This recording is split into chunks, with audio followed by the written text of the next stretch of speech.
গাধাকে সৃষ্টি করার পর তাকে বলা হলো সকাল থেকে সন্ধ্যা পর্যন্ত তাকে ক্লান্তিহীন পরিশ্রম করতে হবে, সারা জীবন তাকে পিঠে ভারী বোঝা বইতে হবে, খেতে পাবে শুধু ঘাস, আর তার মাথায় কোনো বুদ্ধি থাকবে না। তার আয়ু হবে 50 বছর। গাধা করজোড়ে সৃষ্টিকর্তাকে বলল, আমি এত বছর বাঁচতে চাই না, আমাকে 20 বছর আয়ু দেওয়া হোক। সৃষ্টিকর্তা সেটাই মঞ্জুর করলেন।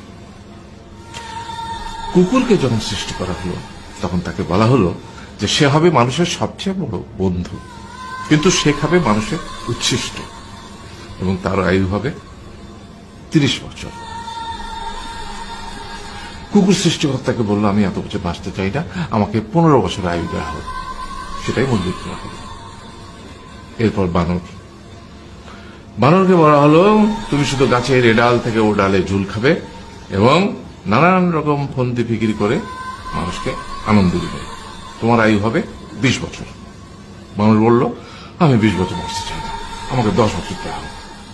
সেটাই মঞ্জুর করা হলো। এবার এলো পুরুষ মানুষের পালা।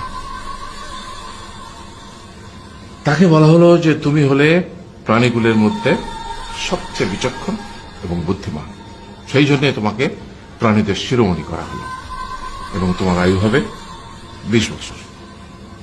তখন পুরুষ মানুষ বলল, করজোড়ে বলল সৃষ্টিকর্তাকে যে 20 বছর আয়ু অত্যন্ত কম, হে প্রভু, আমাকে ওই গাধার সে যে 30 বছর আয়ু চায়নি সেটা আমাকে দেয়া হোক, ওই যে কুকুর 15 বছর ফিরিয়ে দিয়েছিল সেটাও আমাকে দেয়া হোক, আর যে বানর 10 বছর নেয়নি সেটাও আমাকে দেয়া হোক। 20 বছর অত্যন্ত কম, আমি দীর্ঘদিন বাঁচতে চাই।